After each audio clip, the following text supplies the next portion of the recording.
We just learned how to calculate the basic steps of one-way analysis of variance, which entails partitioning our variability in our data in terms of that between groups and that within groups, and then also calculating this measure of overall variability. And the key component of analysis of variance is this ratio of the mean squares between over the mean squares within. At this point, let's go through the steps for hypothesis testing for one-way analysis of variance. There are preliminaries as usual. You want to state the target population. You want to state the parameters of interest. So with one-way analysis of variance, you're interested in comparing these different group means. And then you want to consider the required conditions that we had discussed earlier. Then you move on to these 5 steps. You state the null alternative in terms of H naught and H alpha. You select a significance level, alpha, as usual. Then what you do is you compute the F test statistic, or the F ratio, which is the mean square between divided by the mean square within. For step 4, you assume that null to be true. You assume that all these population means are equal. And then you make a decision by either comparing the F test statistic with a critical value, or you calculate the probability or p-value, and you compare that p-value with the significance level alpha. And then, of course, you state your conclusion. So let's go through these steps. Step 1 should be familiar by now. You state the hypotheses. Analysis of variance, it's based on analyzing the variances, partitioning the variability in our data set in terms of that within and between groups. But the focus is on comparing means. So the null and alternative hypotheses are in terms of means. The null is just that all the observations come from the same population, while the alternative is that they do not. So the null we can visualize this way. All population means are equal because they come from the same population. Again, with one-way analysis of variance, we're assuming that the distribution in the population for each group is normal, it's mound-shaped, and we're also assuming that the variance, or the spread, within each group is the same in the population. So the null is that all population means are equal. The alternative is that these population means are not equal. They differ from each other. For step 2, we choose a significance level. We're going to use this level of alpha 0.05. For step 3, we compute the F ratio, or F test statistic. Typically, we'll use statistical software, especially when we have larger data sets. But again, you really should calculate this by hand at least a couple of times so that you understand it using smaller data sets. The F ratio is simply the mean square between divided by the mean square within. There are 6 steps that we use to calculate the F ratio that we just discussed. I'm going to review these just so that it's clear that this comes from our data, and this comes from partitioning the variability in our data set.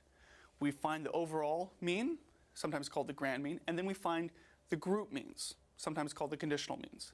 These are the benchmarks by which we calculate the total sum of squares, the mean squares between, and the mean squares within.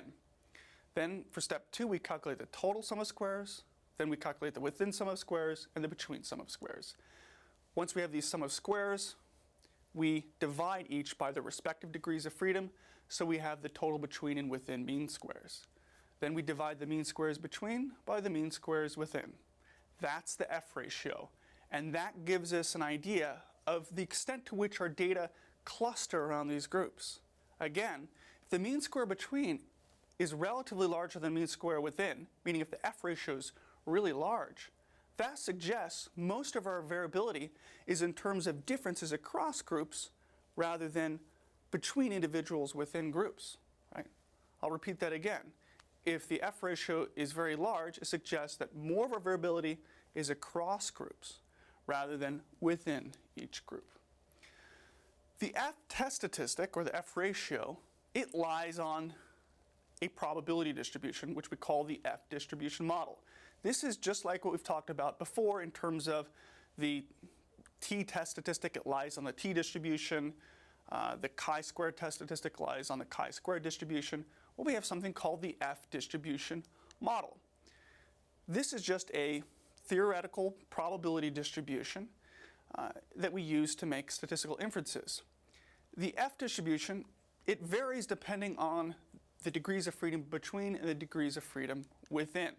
where the degrees of freedom between is, as we've discussed before, simply the number of groups minus 1, and the degrees of freedom within is the number of observations minus the number of groups.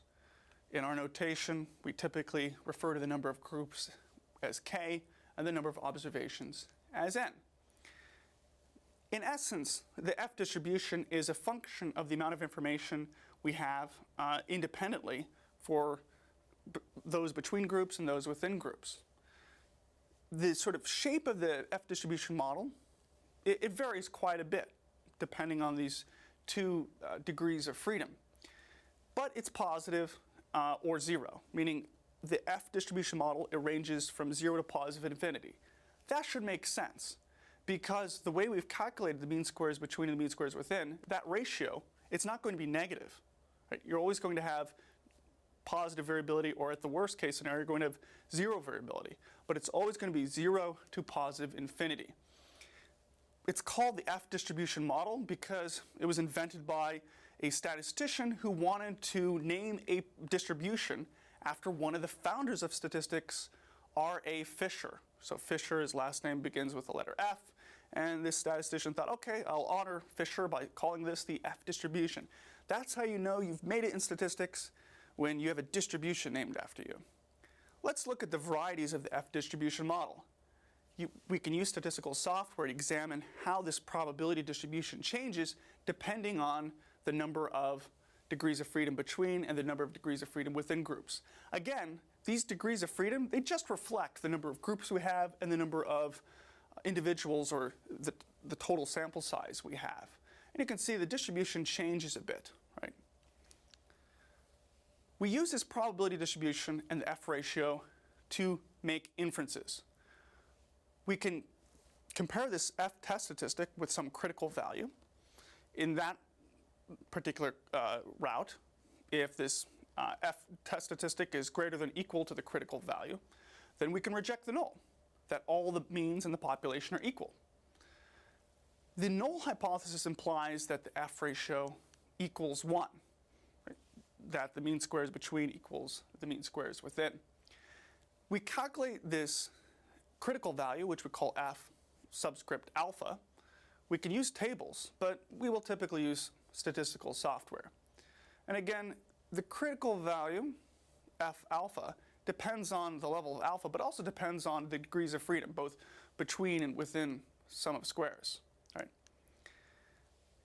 A minor technical note is that although the one-way analysis of variance, it's a two-sided alternative, the rejection region in our probability distribution is only the right-hand tail. This is just like the chi-square distribution. That's because we only can get positive values from our F ratio. So let's look at this. Right? If the basic goal here is that if our F test statistic that we obtained from our data, if it's greater than or equal to F alpha, then we're going to reject the null hypothesis.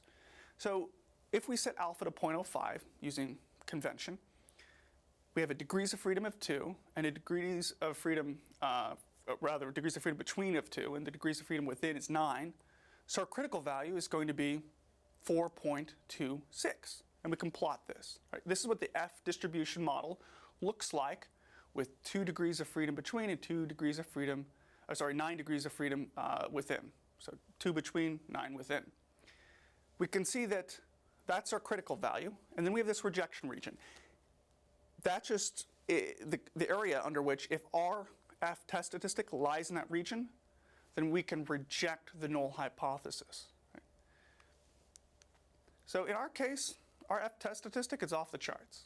Right? The mean squares between divided by the mean squares within, it's over 38. Right? That's much larger than this critical value of 4.26. Therefore, we reject the null that these groups all come from the same population, that all of their population means are equal. Right? We can also calculate a probability or p-value using the significance level alpha. The p-value is simply the probability of an F ratio as more or extreme than the one we actually obtained. And we use the typical evaluation for interpreting a p-value. So if our probability value is less than or equal to alpha, our criterion level, then we're going to reject the null of equal population means. Typically, we will use statistical software to calculate these p-values. You could use tables. And again, even though the one-way ANOVA, it's a two-sided alternative test, the rejection region, it's going to only be in the right-hand tail. That's because the probability distribution ranges from 0 to positive infinity. The decision rule is that if the probability value is less than or equal to alpha, then we're going to reject the null hypothesis. So this is what the F distribution model looks like, with 2 degrees of freedom between and 9 degrees of freedom within. The null implies an F test statistic of 1. Right? If they're all from the same population, the mean squares between and the mean squares within, right, we'd expect them to be more or less the same. Our actual F test statistic is way over on the right-hand side. It's 38. The p-value, the probability of obtaining a test statistic as or more extreme than the one we obtained, it's almost 0, right? It's just going to be more to the right than 38.23. It's very unlikely that all these three groups come from the same population. So in general, we reject the null if the F ratio is considerably larger than 1, as a rule of thumb. If you reject the null, you can conclude that not all population means are equal. To put another way, you can say, well, if we're going to reject the null, you can say that they're not really from the same population. These are really distinct groups. If you fail to reject the null, then you can conclude that all means are from the same population. To put another way, they don't really differ from each other all that much in the population.